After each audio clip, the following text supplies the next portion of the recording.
If you work in university maintenance, Granger considers you an MVP because your playbook ensures your arena is always ready for tip-off. And Granger is your trusted partner, offering the products you need all in one place, from HVAC and plumbing supplies to lighting and more.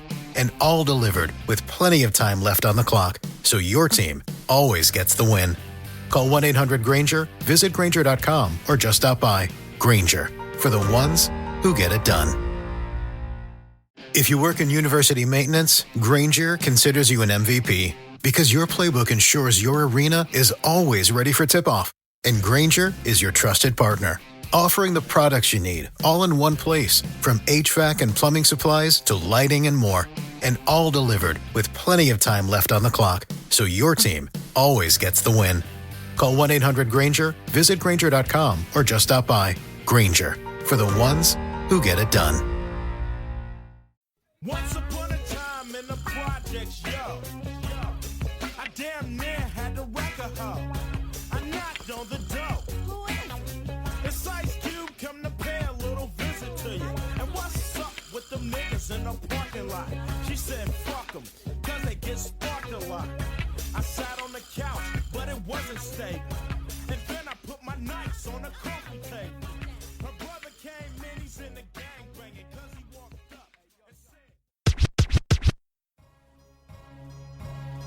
Today's agenda, got the suitcase up in the central. Go to room 112, tell them Blanco sent you. Feeling strangers, if no money exchanges. I got these kids in ranges to leave them niggas brainless. All they told is stainless, you just remain as calm as possible. Make the deal go through.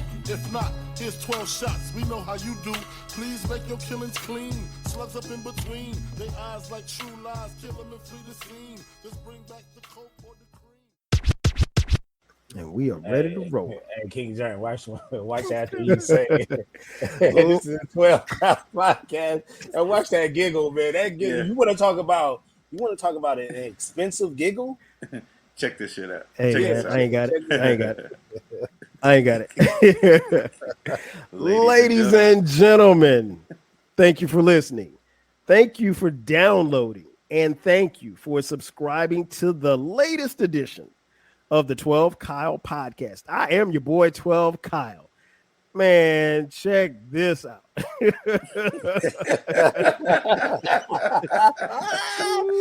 can't help yourself. Boy, we got one for you right here. If you've been following social media, well, first let me back up before I even get started. For those of you who listen to this podcast on a regular basis, you know that I hardly ever talk about current events because, one, who wants to talk about stuff now? Because a lot of stuff now is just crazy and depressing. But anyway, here recently there was a discussion / argument, and I didn't even see the entire argument. Rapper Tony Yayo recently went on the ever popular podcast called Drink Champs, hosted by Noriega and DJ Effin. I think that's his name. EFN or Effin. I don't know how you pronounce it, but anyway, we're gonna roll with it. Nonetheless, the brother Tony Yayo had some very, very not so subtle things to say about the differences between two particular MCs that players like myself and my guest here grew up on. He was talking about the Notorious B.I.G. and Ice Cube. Let's take a listen at what he had to say. And what I'm going to also play for you is the audio of the actual argument that he had with DJ Effin. Those are the two voices that you'll hear. Now, if you're watching on YouTube, and thank you for watching, you won't be able to hear because they're going to take it down. So just, here we go. Listen, if you love hip hop, you know where it comes from. Yes. Hands down. Who's your favorite rapper of all time? Nori ain't gonna answer this. Who's your Of all time, all time? it's gonna be Ice Cube. I'm gonna go with Biggie. Okay. Ice Cube over Biggie? Yeah. Yeah, I agree with that. I was born in LA. Not even. I was born in LA. What are you? Raised in Miami. Yeah, it's offended. It's crazy, bro. Nigga said Ice Cube over. In my top 5 is Big L. So you would say Ice Cube got better verses than Biggie? Yeah. Yeah. Let's go. Today's agenda had the suitcase up in the Central. Biggie's in my top 5. Biggie's in my top 5. My man. You create the no Vaseline. Obliterate that. Obliterate that. So you saying Death Certificate as an album? Hold on. Death Certificate as an album? This is why I hate this industry shit. Hold on. So you telling me Ice Cube is a better storyteller than Biggie? Lyricist? You fucking bugging. Yeah, but Biggie's one of the best. You lost your fucking mind. But Biggie's one of the best. Big Ice Cube is better than Biggie with storytelling? As a totality, yes. You fucking bugging, nigga. You lost your fucking mind. I lost it. From what? Today's agenda to I got a story to tell? From nigga where was Ice talking Cube about come from? fucking bitches and they men pull up and all that. You saying, don't get me wrong, Ice Cube is fire. Are you serious? Storytelling? Are you serious? NWA? Death Certificate? America's Most Wanted? You're bugging. Kill at Will? No. Are you serious? The best story. Are you serious? Bro, the best. Are you serious? Yes, I am. No, you're not. The best storytellers no, are Biggie no, you're not. and Slick Rick, nigga. The best storyteller? Biggie and Slick Rick. Slick Rick is one of the best. Now that you've heard that, before we get into it, let me first introduce my guests. Both are no strangers to the show. First up, he's a podcast extraordinaire. The man actually does a podcast with his wife, and she is by far a superstar. She lets him tag along. One of my favorite podcasts, hands down. They were the Frocast, but then they changed everything, flipped up the script. They got a new deal, from from Sony Records. And now, the money's just coming in left and right. From Pod and Saved Our Marriage podcast, my man King Jerm is in the building. Jerm, what up? What's going on, 12 Cal? Thank you again for having me on the 12 Cal show. I just got to say, the green room at the 12 Cal Studios is amazing. They have these little cookies. I don't know where he gets them from. They're like the ones at Doubletree, but they're a little bit better. I think he got a chef or something downstairs that makes them. 12 Cal is the consummate host. I appreciate coming through here. I always get a nice little goodie bag to take home. But yeah, I'm glad to be back, man. Man, good to have you back on. Jerm has been on here several times, and it's always fun. And like I said, I've been on his podcast. I haven't been invited to Pod and Saved Our Marriage just yet. Maybe they'll get me for the 12th episode. Hint, hint. And my second guest, again, no stranger to the show, my brother from the West Coast. He's been on here before. He's running for president. He's got 2 dope podcasts, Open Run with BTG and BTG for President. My man Baylor is back in the building. BTG, what's good, brother? Hey, King Jerm, I'm not losing nothing today. Nothing, okay? You got to understand, I am the heaviest West Coast bias I've ever been in my life today. I'm tired of the East Coast. I'm tired of East and the whole coast today, okay? We're not about to do this. Y'all give New York everything. It's probably the oldest state in this country, and it's still New York. What's funny is that we came to this idea of this podcast, and we really turned it around relatively quickly, just based on a discussion that the 3 of us had on Twitter, and Jerm hit me up. Jerm just started listening to BTG for President, and he was like, yo, man, Jerm called me the other day, a couple of weeks ago, and was like, yo, man, your boy Baylor got a dope podcast and so forth and so on. I related to Baylor, and he said, man, appreciate it, and they started chatting or whatever like that, and somehow we got into this discussion. I don't even know if it was something I tweeted or something. It was. And so it was behind my tweet, and so here we are. So we're going to talk about that, but before we get into that, you guys know I got to tease it a little bit. For those who don't know, King Jerm, give me don't give me your real name. Give me your age, because I'm setting something up here. Give me your age and where you are from, not where you live, but where you from. I am 45. Okay. I was born and raised in North Carolina. What part? Greensboro. Okay. All right, cool. BTG, Baylor. Where are you from and how old are you? 40. I'm 40, and I'm born and raised in South Central. Okay, South Central LA, for those of you scoring at Yeah. home. Not South Central. Where we lost Ricky Baker. You know what I'm saying? And Rest in peace. I feel like King Jerm, like in Menace to Society, when they came up and killed Kane's cousin, like that's how I felt King Jerm rode up on us like that. Oh wow. Oh, what? Yeah. Wow, Like, damn, Jerm. like, Damn, Jerm. like he only told me twice to get out the car. You know what I'm saying? Like, you gotta at least give me 3 times. Like 3 strikes, you're out, not 2. You know? Right. Man, you took me back with it, man. I love that movie. I actually love both movies, Menace to Society and Boys in the Hood. So before we get into, I want people to hear that because, a lot of times and a lot of the discussion that we saw online was, the quote unquote biases, because, and I'm not even sure where, I know Tony Yayo's from New York.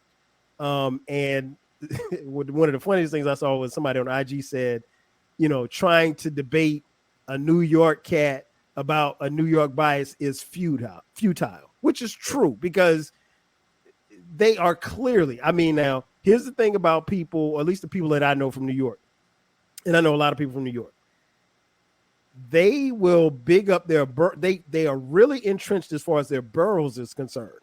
But now, once you step outside that borough, if you're not from New York, like they won't tolerate any New York slander whatsoever. Now, a Bronx cat and a Brooklyn cat, they might not see things eye to eye. They might not like the same favorite rappers. But, if you say something bad about New York, then it's like it's an attack on everybody from New York. And it's not really, but, it is what it is. I haven't seen the same from LA, and I know quite a few people from LA. But anyway. We're going to see it tonight. I'm sure you're going to see it tonight. So before we get deep down into it, King Jerm. Yes. Tell me your favorite song from Biggie and why that's your favorite song. Oh, man. My favorite song is probably going to be Kick in the Door. Okay. You know what I'm saying? Because that's like the Biggie song where he shows his lyrical ability. You know what I'm saying? Just showing how nice he was. Maybe even unbelievable. You know what I'm saying? You got to pick one now. Pick one. Just one? Oh, yeah, man. Just give me one. Your favorite. For a guy that has never made a whack song, Biggie doesn't have one whack song on his record. So, you know what? I'm going to go Warning. Warning is my favorite Biggie song. Okay. Final answer. Baylor, what about you? What's your favorite Biggie song? That's so light. I'm going with wait, from Biggie? Yeah, from Biggie. Oh, Biggie. It might, you know what? It might be Hypnotized. Yeah. Because don't get me wrong. I like the filthy gutter side of Big. Because that's a lot of that plays a part in his storytelling. Mm-hmm. Right? He's great at that. But the shiny suits, he made you want to dance. He made like his singles, and credit to Puff. Mm-hmm. That's the Phil Jackson over there. Of course. He made the music comfortable. You know what I mean? And then by Big's appearance, he made you feel comfortable around him. I'm talking about for the other people. Right. You know what I mean? So and that video was crazy. Yeah. You know what I mean? So that was back when they made mini movies. Facts. Yeah. Your video's like a mini movie for real. Oh man. Now conversely, Baylor, what's your favorite Ice Cube song? It's Dope Man. What? Dope Man. You want to know why? Because it painted a picture. This is how I'm gonna win this show, because Ice Cube has nothing but songs that paint pictures. Mm-hmm. I felt like I was the dope man. At like 9. That's not a good thing, okay? Being 9 years old talking about if your girl kneeled down. Right. Come on, man. I'm not supposed to know that, but I did. Right. And this is why I'm here at 40. Okay, King Jerm, what about you? Your favorite Ice Cube song? I'd probably have to go Jacking for Beats. Ooh, Oh, that's great. That's a great one. ooh, I like Kill It that. Will. He kind of Kill It threw that Will. off the backboard and caught it and reversed it. Yeah. I like that. Oh, I forgot to tell y'all my favorites. I thought you was being impartial with this. Well, I mean, I'm sharing Okay, this with the people. I'm gonna. Okay, go ahead. King Jerm, let me rob this train. I'm sorry. For Biggie, I'd probably say, damn, that's tough because there's so many. I'd probably say, nah, not that one. Because here's the thing. Biggie's got so many joints, and we got Biggie joints in a short period of time, but I'll probably go Unbelievable. With Primo on the beat. That's probably my favorite. Ice Cube is tough, man. I probably my favorite probably has to go back to Once Upon a Time in the Projects. Which one? The original. Okay. The album version. Yeah, the album version was I mean both versions was cold, but the album version, man, listen, that just it takes me back, man. It takes me back. And I mean, Q was he was on a whole nother level back then when it came to rhyming. So we heard the audio from Tony Yayo and DJ Effin. And so the debate was initially about story rhymes. And so before I even, throw it out to these gentlemen, let me just run something down here. The quote unquote tale of the tape. Ice Cube has 10 studio albums, 6 compilation albums, 1 EP, and 12 movie soundtracks. Biggie has 2 studio albums, 3 posthumous albums, because as many of you know, or you don't know, you've been hiding under a rock all of these years. Biggie was tragically murdered in 1997. So 3 posthumous albums, 2 compilation albums, under his belt. No movie soundtracks. Oh, excuse me, 1 movie soundtrack. So I think the thing that I wanted to convey to people is particularly when we started, when this debate started kicking up, was I didn't know how to measure the tail of the tape, if you will, because based on the numbers that I just read to you, Ice Cube has a bigger portfolio to view from. Biggie, and it's not Biggie's fault that he only had 2 albums. I mean, it's no fault of his own that he was tragically taken away from us. And that's become the Biggie argument, over the years.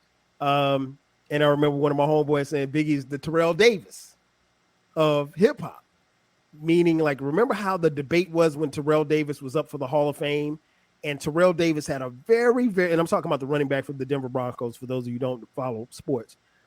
Terrell Davis had a great career, but his career span of dominance was only like maybe 5 or 6 years, wherein you had his other counterparts that had 10, 12, 15-year careers. And so you're not really comparing apples to apples, but Terrell Davis in the short period of time was very dominant at his sport. Conversely, Biggie, much could be said for the same for Biggie. Very dominant in a very short span of time. So as I measured the tail of the tape, at first glance, it appears to me that Ice Cube has a bigger portfolio, more songs, more rhymes, more story rhymes to go. But anyway, I wanted to bring these 2 cats on because, one, I value their hip hop opinions. I value their opinions, period. But I also value their hip hop opinions. And so I got to start with you, King Jerm.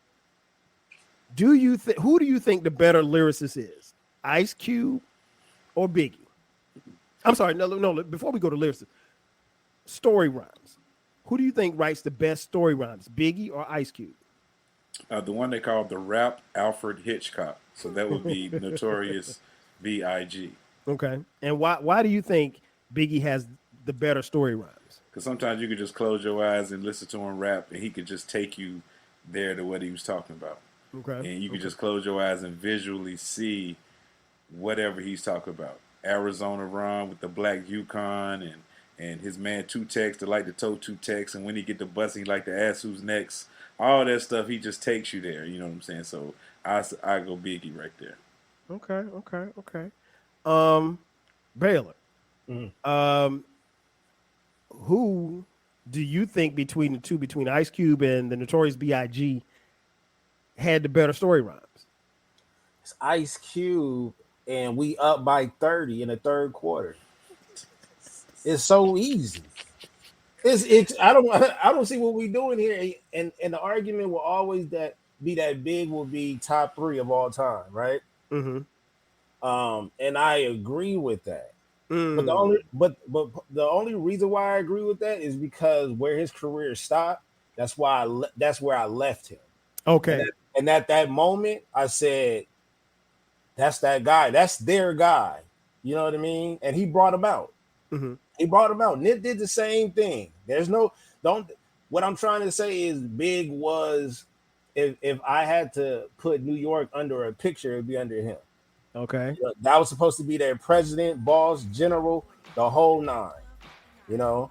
And that's how I feel about Nip. That's how I felt about Pop. You know what I mean? So, but no.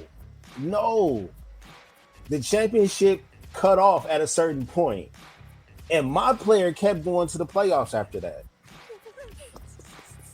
Yeah, did he have a super team? He did. Okay. But he had 2 super teams. Interesting. But he coached them. So, I mean, what you want me to do? I say we up by 30 in the third quarter. It's not fair. I'm going to call dogs out. I'm going to bring third string in so we can make this competitive in the fourth quarter. Hey, what year did Lethal Injection come out? About 93? Lethal was Lethal Injection. Lethal was 93. I think it was 93. December 7th, 1993. And that was the last album he had before West Side Connection, right? Yep. That was the last time. Right. That was the last time Ice Cube has been relevant in music. It's 93. Biggie hadn't even dropped Ready to Die yet. So Cube career ended before Biggie's career began. You know what I'm saying? But let's keep going, 12 Cal. Let's not derail this show. No, it's not derailing. We are right in the pocket. Here's what I'll say. I think when you look at it in its totality, I get where you're coming from, Jerm. I get where Baylor's coming from. I think the problem is that when you look at the book of story rhymes, and this is where Tony Yayo, I think, got it wrong. Because he kept saying the same thing over and over. He was quoting the same verse. When you look at Ice Cube's story rhymes, again, I'm going to go back to my favorite Ice Cube song, Once Upon a Time in the Projects. That is the quintessential Ice Cube story rhyme. He takes you to a girl that he was trying to holler at, crack house, had a sister that was pregnant. Brother came in, is in the gang banging because he walked up and said, "What set you claiming? I don't bang, I write the good rhymes." The whole scenery reminded me of good times. You've seen that building before. I've seen that building before, Jerm. Jerm, that's tough right there. And that's just the first one. We're not gonna talk about, which is my favorite one, is the 98 version. Okay. Where it was a setup. And the girl from 210 came with her number and a Glock. Come on, man. When he brought in a chainsaw. Come on, man. I ran to a closet before, King Jerm. Okay. And it was in the project. So King Jerm, when you think about Biggie's story rhymes, what is do you have a favorite, or do you want to put some out there to state your case? Okay, well, I mean, the obvious, I got a story to tell. That's one. You can go there. 2, you can go with Warning. You know what I'm saying? That one. 3, You're Nobody Till Somebody Kills You. 4, I know people don't like this song, but Missing You is one. Sky's the Limit. You wait a minute. 12 Cal. Flag on the play. Flag on the play. Holding. Can we get a 20 second? 20 Yeah. second? Yeah. Jerm, you said missing you. Missing you.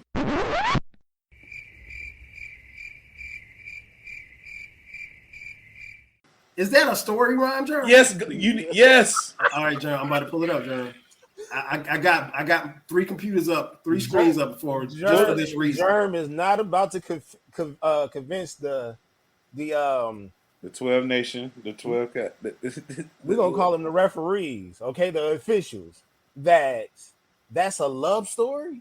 No, they're talking about missing you. He talking about his homeboy. Well, one song, first verse, he was talking about missing his man Obi, and then the second verse was about the girl. The third verse, it was a story each. Okay. It was a story in each verse. Let's go to Genius here.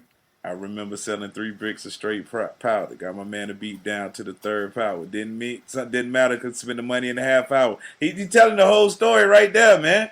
Like Biggie whole second album, whole Life After Death was story rhymes. That's why I was just like, I do like, you know what? I do like that.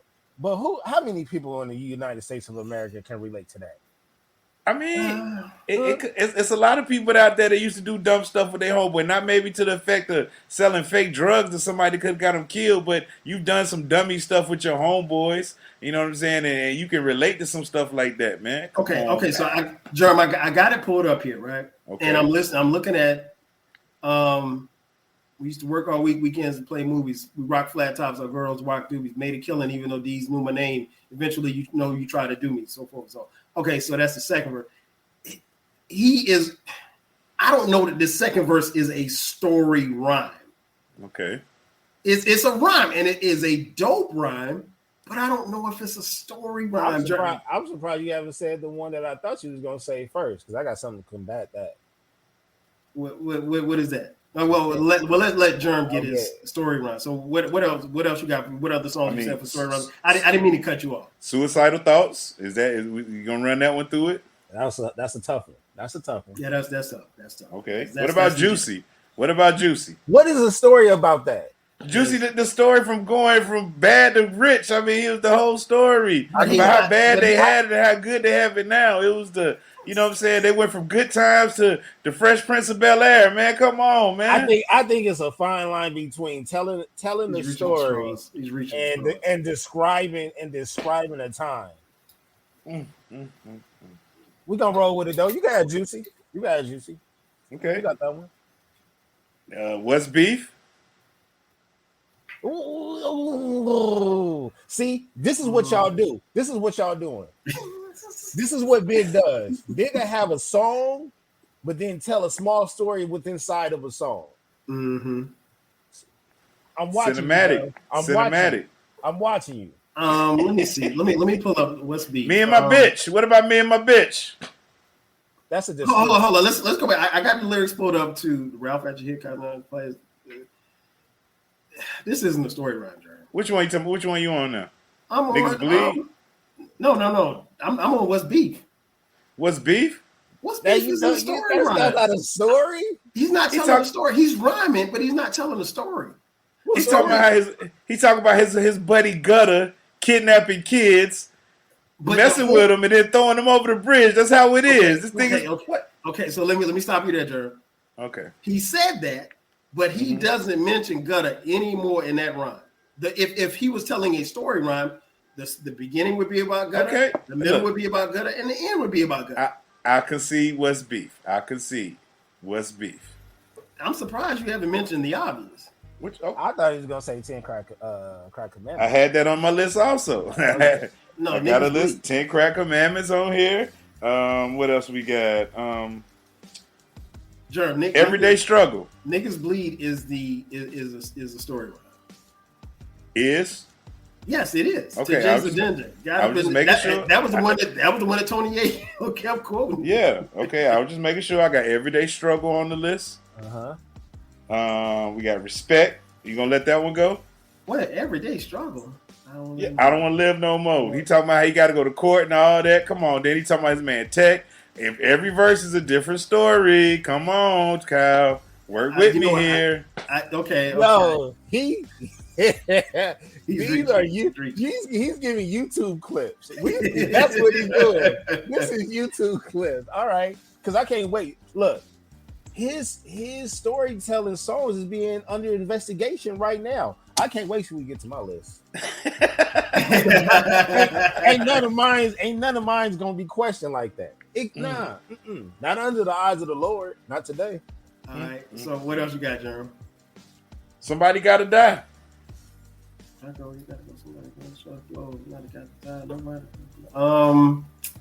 He starts it off with the.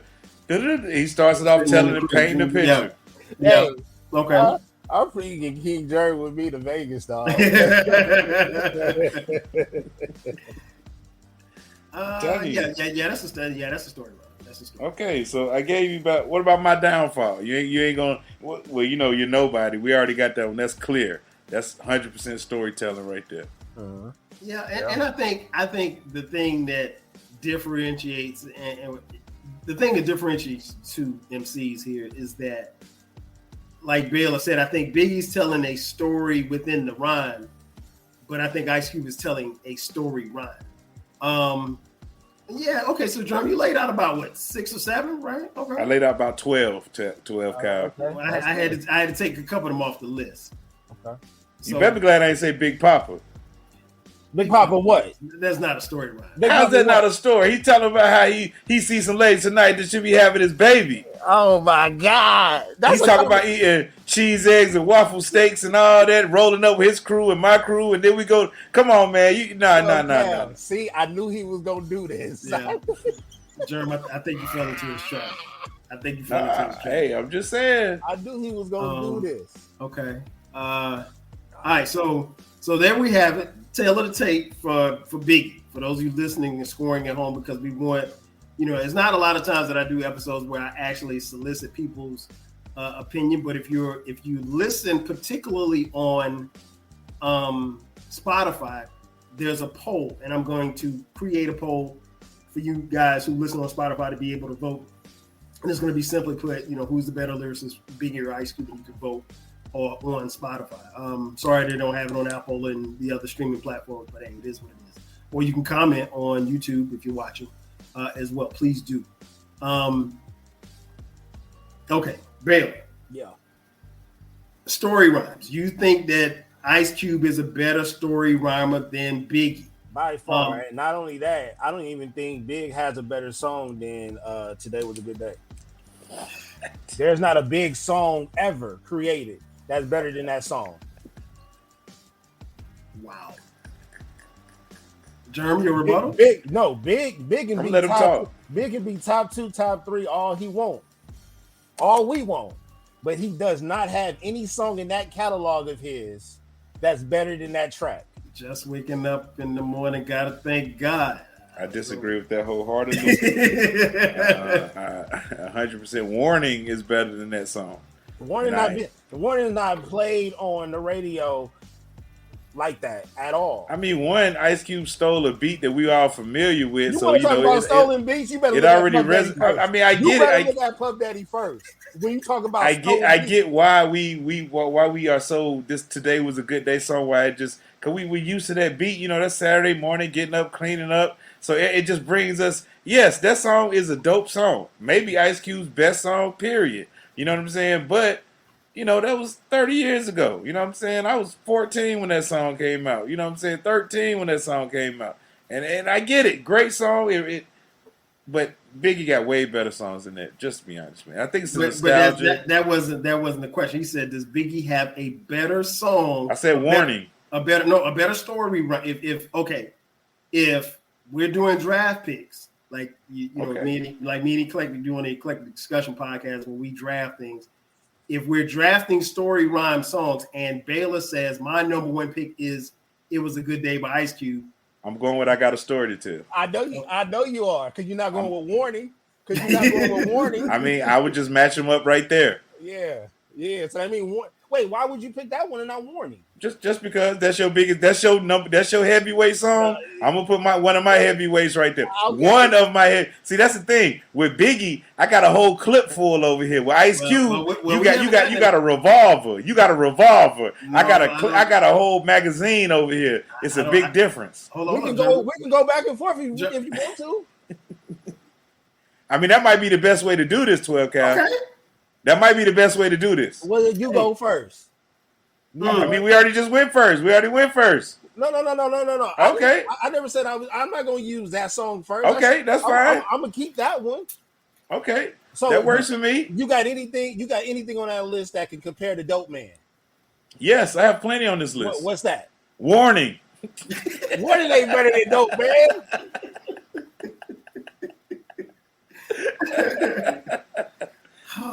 So look, whenever 12 Cal get his paper and his pen ready, we can get this started. I got flip a coin. I go. Matter of fact, it don't matter. I go first. Jerm, you go first. Okay, so what song? Okay, so are we going like how they do in the verses? We going Snake.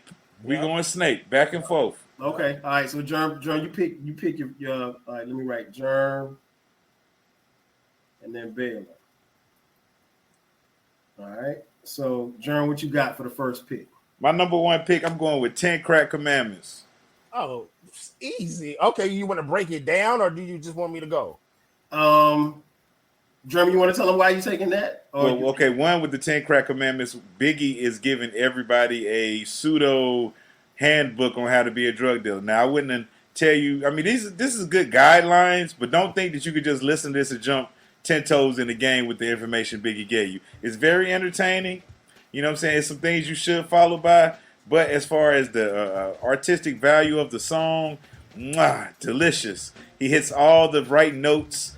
Biggie showed his double entendres, his lyrical ability. Now, mind you, Biggie was 24 years old at the time of his passing. And they call him the greatest of all time. So he didn't even get to his prime. You know what I'm saying? We didn't get to see prime Biggie where he mastered his flow. What we was getting right then, nobody in the history of rap has ever been that good at 24. And he was already there. So just imagine a 30-year-old Biggie. We didn't get to see that. I'm throwing I'm throwing that, okay?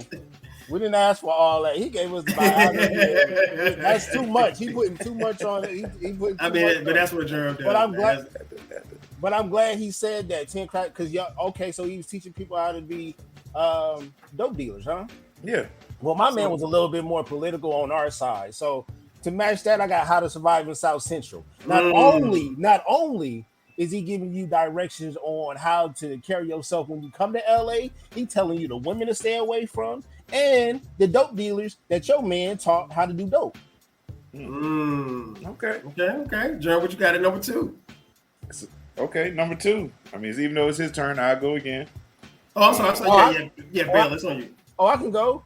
Yeah, it's on you, Baylor. Curveball, Boys in the Hood. Ooh. Oh, he didn't rap it, but he wrote everything. Okay. All right. Since we doing that, go ahead. All right, it's on you, John. Number 2, I'm going to go with You're Nobody Till Somebody Kills You. Okay. Dark Skin Jermaine. Yes. So it's back on me again. It's back on you, Jerm. I'm going to follow that up with Suicidal Thoughts. Okay. That's a good pick. That's a good pick. What you got, Baylor? I got Dead Homies. Ooh. Off the EP, Kill It Will.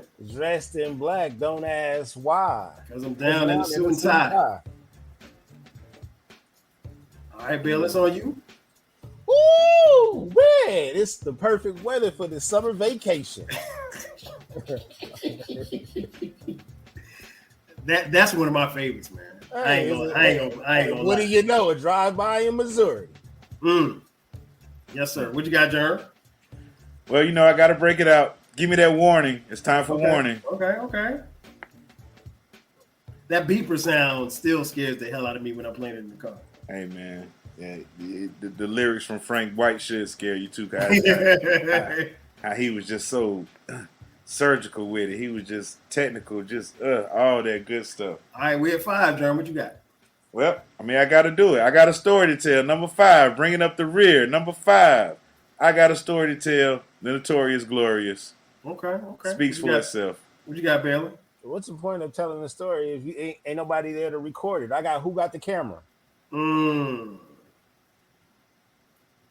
Slept on right there. Slept on. All right, Baylor, what else you got? That's 6. Oh man, I gotta start this it's this 2-song series. I got 2 of them. But the first one is A Gangster's Fairy Tale. The first one. Off the America's Most Wanted. Shout out to Flavor Flav. What you got, Jerm, at 6? I'm gonna go first album, Me and My Bitch, Biggie. Is that really a story around Jerm? Oh my God, man! This is what we gonna do here. I see why Clayton give you a hard time on the show. I just asked the question. Hey, all I'm saying is, Jerm, when I think of Biggie's story around, I don't necessarily think of that one. But okay, Me and My Chick. Come on, man. All right, okay. All right. So he said when the wine was right, he said he beat her right and all that good stuff. He had to go throw the burner in the bushes and something through the shrugs and the pushes. Come on, man. You can. Okay. All right. So it's on you 7. Let's go with Did I do Somebody's Gotta Die already? No, you ain't done that yet. Somebody's Gotta Die. Number 7. All right. Okay. If I go, you gotta go. Let the gunshots blow. What you got, Baylor? Back to my 2-song series. I'm gonna go Once Upon a Time in a Project, but the 98 version. When the baby daddy came back and laying everybody down. Gangster. What you got for 8? For 8, you know what? I'm gonna go Laugh Now and Cry Later album. I'm going Growing Up. Okay. Jerm, you remember that song? Yeah, I laughed. What you got for 8, Jerm? Let's go ahead and put What's Beef on there, man. Okay. What's Beef? Too gas to go to sleep. Moms ain't safe up in the Jeep. All right, what you got at 9, Jerm? Missing You. Missing You.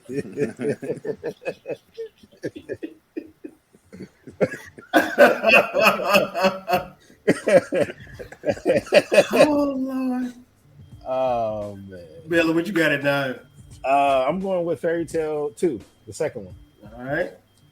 Gangster Fairy Tale Part 2. Part 2. All right, for the 10th and final pick, what you got, Baylor? Woo. Oh, man, you already know what that is. Today was a good day. Okay. With the video. Ooh, okay. King Jerm, what you got? I'm going something off a Junior Mafia album, Get Money. Is that not a storytell rhyme?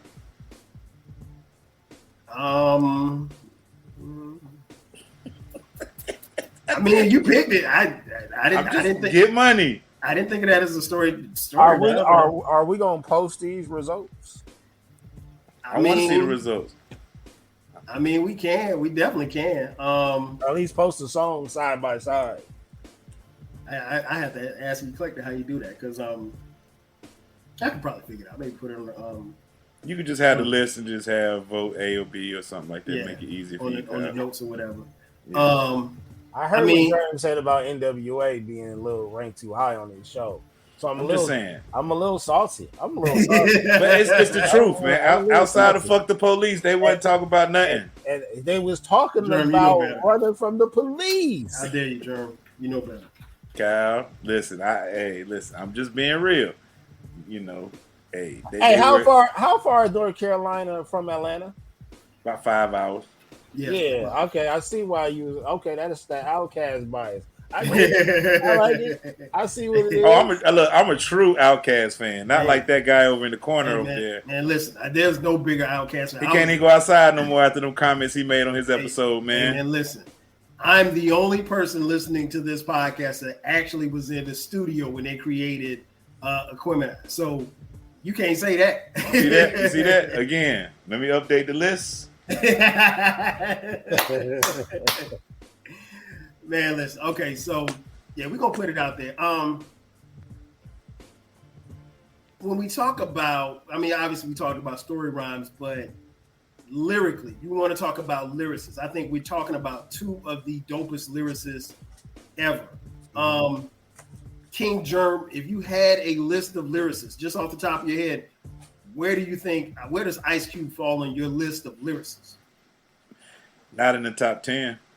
Okay, well, tell me where he's at. Is he top 30, top 50, top 100? He maybe top 25. Okay. Baylor, where you have Biggie at? Big, he definitely in my top 10. Okay. I've got Ice Cube probably at like 7 or 8. I go back and forth between Ice Cube and Scarface. Mm-hmm. I don't knock Biggie for only having 2 albums. I've got Biggie as far as lyricism at 5. So they're right there. So you're talking about maybe 2, maybe 3 part difference.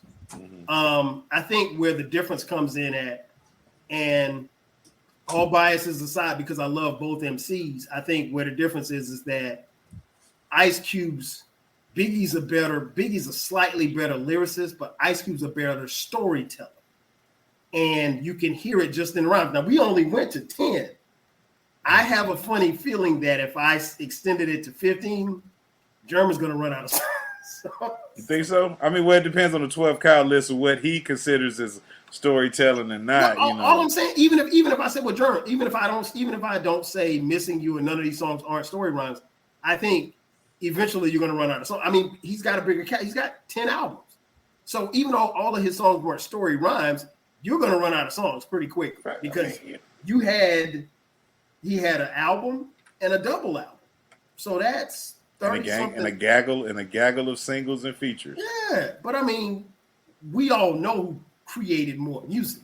And again, that's not a question. It's no fault of his because Ice Cube's what, 53, 54 years old. So, and he's still making music, still touring. And I mean, had Big lived, I'm sure he probably would have been doing the same. Yeah. So yeah, I don't know. But yeah, lyrically.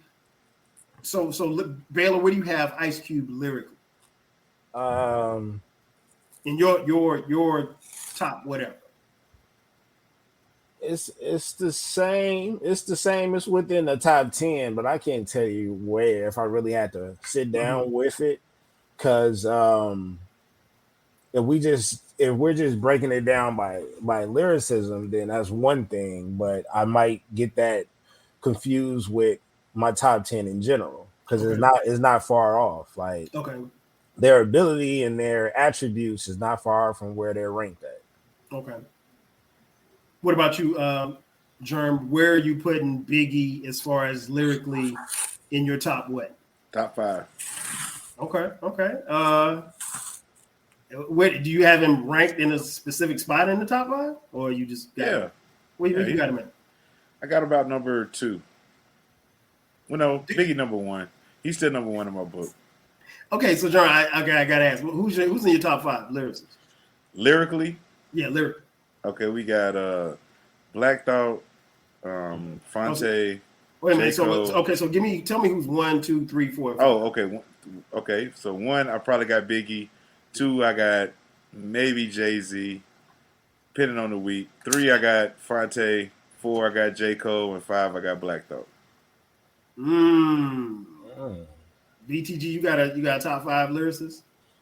Just lyricists, right? Yeah, just lyricists. I'm gonna go with. I got Black Thought up there too. I don't think you could. Black Thought has to be like in everybody 5, and then you just add 4 others. I don't have him. I love Black Thought. I don't have him in my top 5. He is dangerous, though. He in my top 10. He's not in my top 5. Though. All right, I got, and you know what? And he's kind of like that 5 that substitute out and somebody substitute in. Yeah. Definitely him. I got Jada.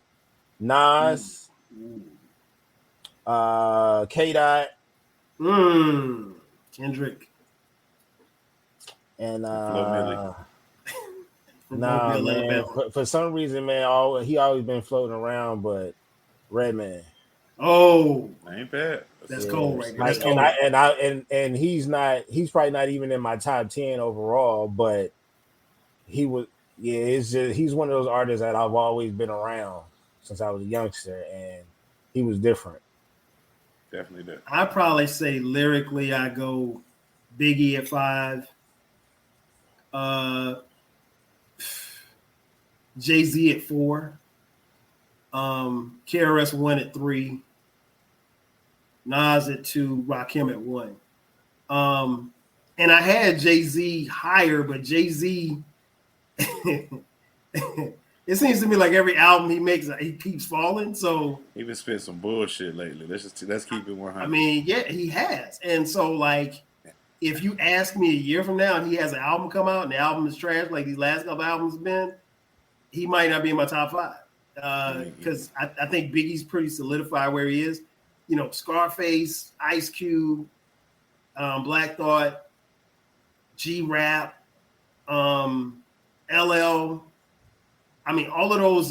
Wait, which LL? Early LL, not okay, not Headsprung LL. Yeah. You know what I'm saying? If you talk about Any Given Sunday LL, no. I'm talking 80, 86, 87, 89 LL. Kango had shirt off. Yeah. Never seen the top of his head LL. He collected. Look who talking. It ain't me. He collected. I just want you to know. Hey man, listen. We've had that. He collecting. I had a discussion both on and off here. He was actually in town in Atlanta last week, and we got a chance to hang out. And we talked about it, man. And we're going to do an episode coming up on his podcast called Goat Court, where we take an MC and take them to Goat Court to break it down to see if they can qualify as a GOAT. And you know, he's made his case for LL, but you can make a case. I will say this. I think LL is like top 2 or 3 all time as far as like what hip hop is though. Right. When I was first introduced to hip hop, he was one of the first, and I want to call him when I say character, that doesn't mean that it's not him, but I'm looking at him as like an action figure or a superhero. When I think of hip hop, one of the first people I think of is LL. Yeah. Now he did have a Wizards career toward the end. You know what I mean? But that front end was amazing though. Yeah, the front end. Oh my God! His first 4 or 5 albums. His rookie year was very impressive. Mm-hmm. Yeah. And I mean, like we talk about it all the time. Like if Big had lived, who knows what his trajectory would have been? I mean, like, and we always talk about Big, and he's always synonymous with Pac. But, you know, when you look at their career spans, it was a relatively short period of time in which they ran rap, but their run was incredible. So if you say Biggie had Biggie came out with 94, by 97 he was gone. Yeah. It's crazy to think Beginning that. of 97. You want to talk about? He didn't get to see. Yeah, you know what I'm saying? Big had one of the. He had that aura that if you just felt good, like if you just around him. You know, he's like the super popular kid in high school. You know what I'm saying? Like he was an influence, and you didn't even have to really know much about him. He just had that aura. Right. I think that's what we miss a lot in today's game is what he brought to the table and what Pac brought to the table. Because if you fast forward and these cats was on, just imagine Pac and Big being on Twitter. You know what I'm saying? Like, but at this point. Like, I would love to see a 35-year-old Pac or a 45-year-old Big. Or a 50-year-old Pac. Yeah, you know what I'm saying? Like, I just wanted to see, because where they died young, bro. Very young. I mean, like, my mindset, the way, when you hear Big, and I'm giving him kudos because when you hear his stories, where you even get those type of details at, bro? Yeah. You know what I mean? And then you think about it, he allegedly didn't write it down. Allegedly. Hey man. That's crazy. And if that's true, that's crazy in and of itself that he It's already crazy. It's already crazy what he created. So if they tell me he didn't write it down, that's just you just put extra icing on the cake. You know what I'm saying? It's not like it's not believable. Right. You know what I'm saying? So when I think of the art of storytelling, every time I listen to Q, because of what he did with Friday, I can go back and listen to his catalog, and now I can paint a movie with everything that he just said. He has one song, two different versions, twice, with the fairy tale and the projects. Both of them are, I mean, that's 4 songs or whatever, and they all tell a different story. They're similar, you know what I mean? Because in the first project one, he was basically breaking down stuff. In the second one, he was telling you how he got caught up in the situation personally. You know what I mean? So yeah, I gotta give it, not just because I'm West Coast biased, but he turned his music into a movie. Yeah, he really did. He really did. And that movie alone still has one of the most quotable lines of all time. Bye, Felicia. Yeah, it's old white ladies to say bye, Felicia, don't even know where it came from. See, that's Nice Cube. Oh, now don't get it twisted. The quote unquote the nigga you love to hate, man. Listen, yeah, that Ice Cube was, you couldn't touch him. You couldn't touch him, and that's the Ice Cube that I remember. So, speaking of Cube, before we get out of here, I got it because the conversation that Yayo and DJ Effin had, you know, obviously by the time Ice Cube, who's actually on tour right now, shout out to Britt. Britt just recently got a chance to see him. She said the concert was incredible. And he's also doing the Big Three, doing his thing with that.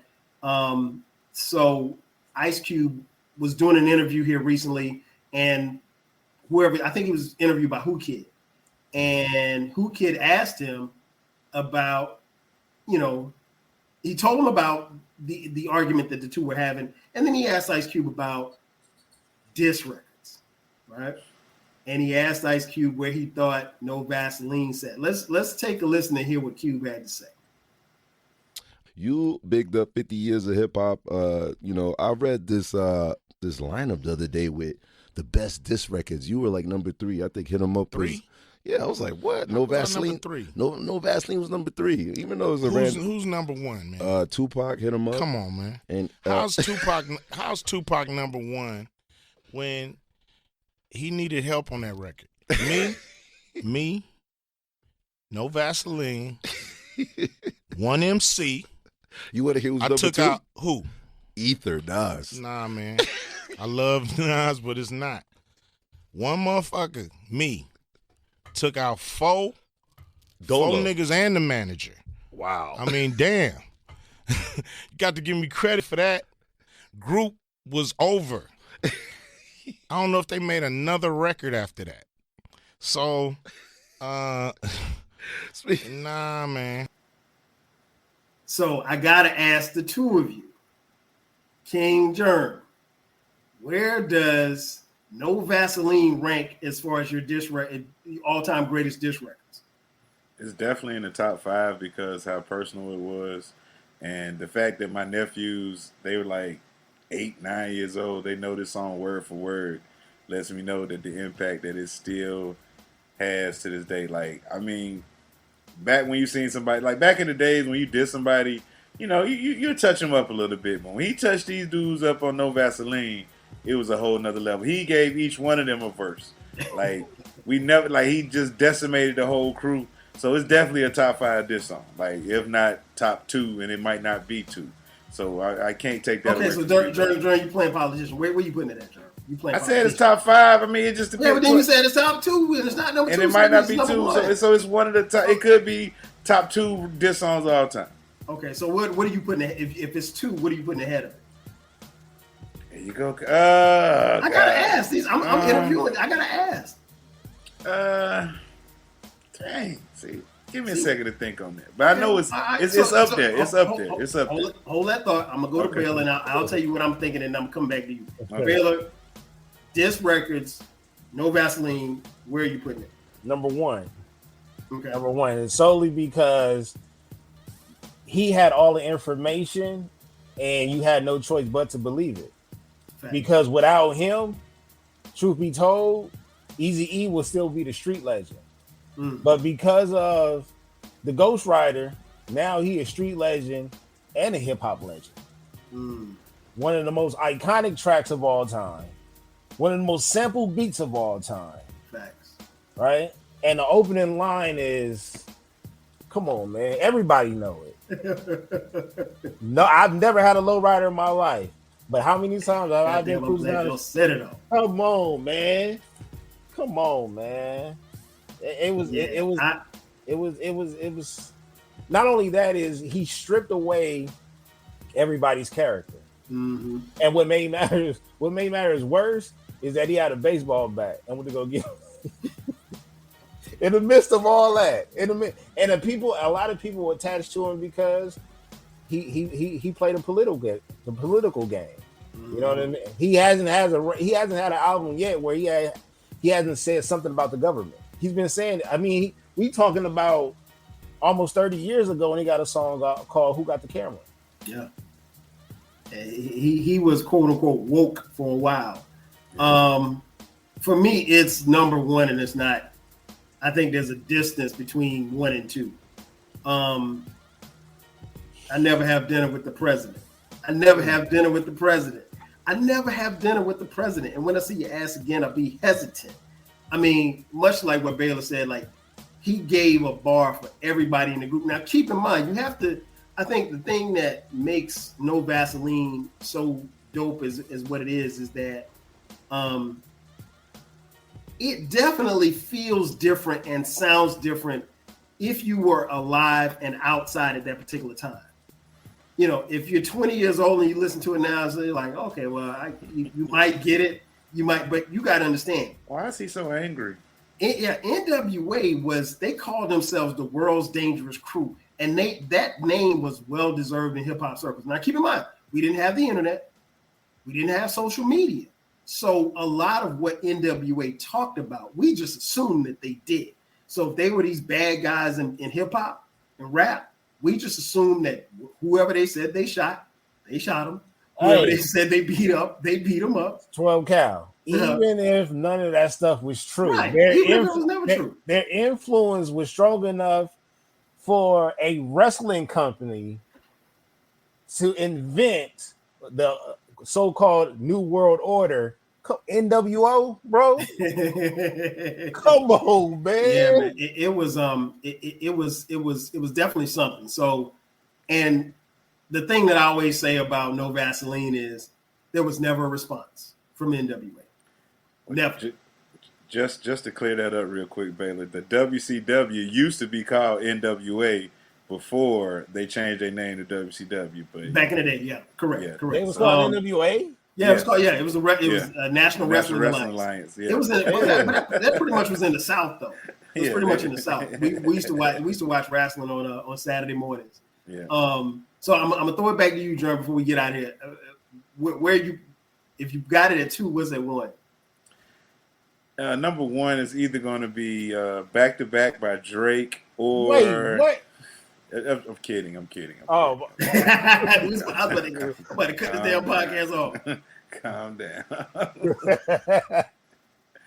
But no, it probably is number 1 because it hits all the lines of a good diss record. It's got disrespect. It's got good rhymes. It's not just like "fuck you," "I fuck your bitch, you fat motherfucker." Right. It ain't corny like that. You know what I'm saying? Even though, Pac came with a little heat, but them other niggas brought that song down. So I can't put Hit 'Em Up in the top 5. Biggie, I can't really give him a good diss song because, Who Shot You is good, but he didn't name no names. You know what I'm saying? You got to name names in a diss song to make it really hit home. We don't want too many subliminals. So I concede to give Ice Cube. What about Ether and... Ether is, man, Ether, again. Ether is just Nas telling Jay-Z he ugly over and over again. He said he just wanted us to know that Jay-Z was ugly in that song. He didn't say nothing else but you ugly, you ugly, you ugly, you ugly. That's all he said in Ether. And so Ether's everybody want to give Ether this it's a great diss song. It's not really that great. It's not Ether too. You got Ether at 2? Yeah. I mean because and the reason why is because and I did a podcast on this who did I do that podcast with? It was probably about 2 years ago. Me and my boy Ty. Shout out to Ty. From Tackless Know-It-Alls. Yeah. So I think the thing that separated that song was that he came and dissed him. Well, if you go back to Takeover, when we heard Takeover, we really thought it was over for Nas. And keep in mind, you have to think about contextually in that time frame. There was about almost 8 months in between Takeover and Ether. So like we literally thought Nas was going. Remember how when Drake dissed Meek Mill and Drake dissed all these other people were like, oh, they were on social media, oh, you got to come back, and they didn't have a choice but to come back. Like they were back trying to in the studio the next day or 2 or 3 days later making a song. Like we literally didn't hear from Nas for like almost 8 months, and then he dropped Takeover, and he took shots at everybody. And I mean, like he said Jay-Z's name. I mean, like for years and years they had been throwing subliminal shots at each other, but I don't think that it's on that level. Both are great diss records, but I think No Vaseline is up here, and then you've got a battle between 2 and 3 and 4. I don't think it's even close. And Ice Cube definitely has the best diss record, I think, of all time. Man, this was fun, man. Got a chance to get the boys on here. We're going to let the people decide. I'm going to put out a poll and let people decide, for what it's worth. But I mean, you guys heard the podcast. You know who's right. Either it's Baylor or it's King Jerm. I'm always right. Hey, King Jerm, real quick, give me 3 artists right now and a track name for like the ultimate storytelling track. 3 artists. Okay, we got J. Cole for Your Eyes Only. Let's see, 3 artists. No, I'm saying 3 artists that you will put together to make a storytelling track. 3 artists I put together. Oh, okay. Give me J. Cole. I'm gonna go with Superpowers, K. Dot, and storytelling. Who could balance this third one? Golly. Y'all be asking some good questions, man. How you thinking? Put you on the spot and make you want to think fast. Maybe Fonte, maybe? You know what?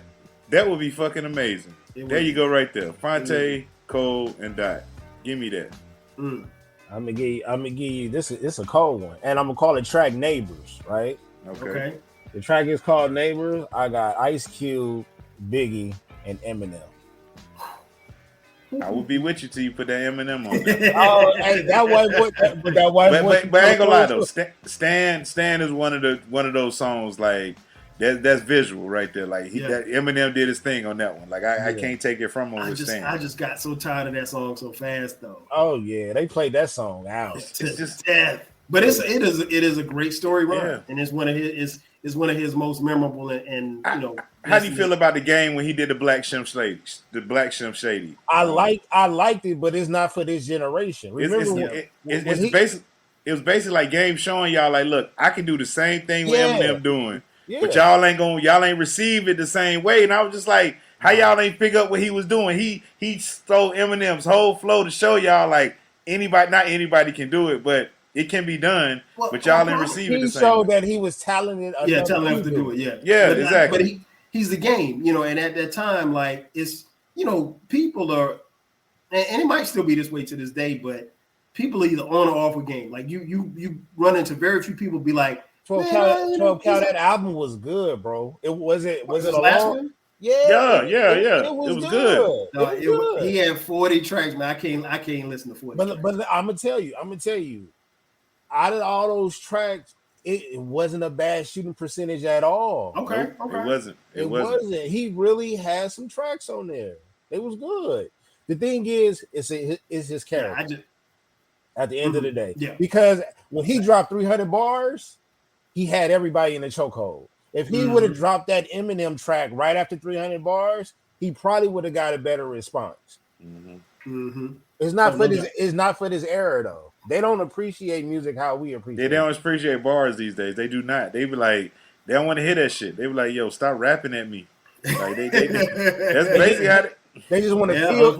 They just want to feel good. That's it's about the music. Because when I hear particularly younger, and I hate to be old man, get off my lawn, Uncle Dolomite, but I'm gonna be old man, get off my lawn right now. When I hear some of them talk or tweet, it's like, man, that beat is cold. Like that beat is dope. Man. Like I'm not listening for a beat. yeah, I can appreciate. I love hearing beats from Premier or Jay Dilla or Dr. Dre or whomever. But I want to hear if you're a lyricist, if you spit, I want to hear what you got to say. Man, I can't even think of the beat sound of Meet the Parents. And Meet the Parents is a cold story. Right. Great. That's one of Jay-Z's, I think, best story rhymes. But nowadays people don't like Jerm said, they feel like they're rapping at them, so they're not really checking for what it is that they have to say as far as the content. I appreciate it even to this day. Dan, this has been dope, man. This has been dope. Before we get out of here, you guys tell folks where they can find you. Jerm, you up first. Tell people where they can find you, where they can find the podcast, where they can get you up on the social. Oh, man, if y'all want to hear me and my wife ramble, the royal couple of ramble, go back and forth, check us out every Friday on all DSPs, Pod Saved Our Marriage. We out there. Like I said, we're just trying to entertain people and show y'all how Pod saved our marriage. Yes, sir. One of my favorites, man. What about you, Baylor? Tell them when they can find you at. I'm a top 5 point guard. Okay. At Baylorism on TikTok, at Baylorism on Twitter. I don't even know the rest of my handles. If you own Baylorism all over. I think it's Baylorism, BTG. I don't know. Baylor the Great on IG. Okay. And yeah, I'm a podcaster that make merch. That's it. There it is. And Jerm is what's your Twitter? It's Pod Saved Our Marriage on Instagram, Pod Save Marriage on Twitter. And yeah, we got a little merch too, but it ain't nothing fancy or nothing. hey, Jerm, leave the wifey alone when it comes to Ashanti.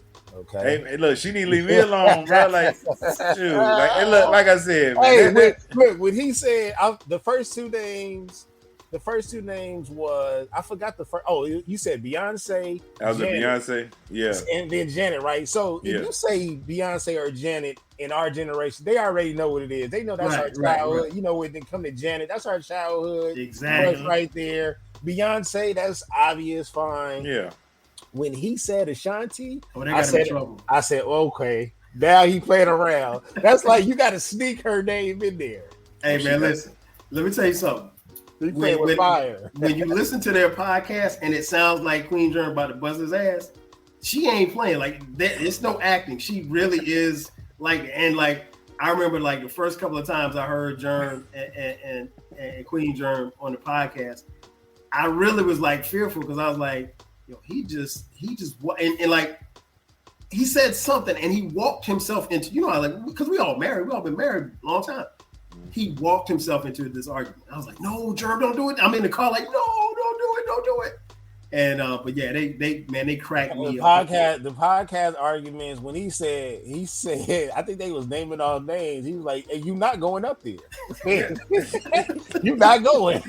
Yeah, like it's certain you can't let your girl go on stage and say, just think about it. You let your girl go on stage. He was like, Chris Brown doing that break you down. He's sitting there doing the worm on your old lady. No, you're not. You're not finna do me like that. Like, no. Hey, but Jerm, remember, and I thought you were gonna bring this up. Remember when Janet was pulling dudes on the stage? Yes. Yeah. Bruh, you can't go up on stage.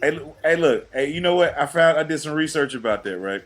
So he was like a dancer on her team because he wasn't because everybody was saying, nah, that happened in Kansas City, no, that happened in Hawaii, no, that happened in, and so somebody finally went down the rabbit hole like he was one of her paid dancers. So they made it look like she pulled him out to say, but it was the same guy at every stop. You know what I'm saying? Because I was like, you can't just pull randos out there. Janet would have got fucked. Janet would have got fucked up there. Nigga would have. I would have licked her chin. It would have been some problems in my house. Because he up there like I'm. Janet. Mine know how I feel about Penny Gordon, so I mean it is what it is. We go back that far. She Penny Gordon to me, so yeah, y'all know where to catch me at, man. 12 Kyle across the board, the socials, on Threads. If you're on Threads, Twitter, Instagram, the podcast 12 Kyle podcast. We drop episodes every Thursday, much like this one. Every Thursday at midnight. We also drop bonus episodes from time to time on Sundays at midnight. Be sure, if you feel inclined, hit us up on Cash App, $TWELVEKYLEY, because I'm poor, unlike King Jerm.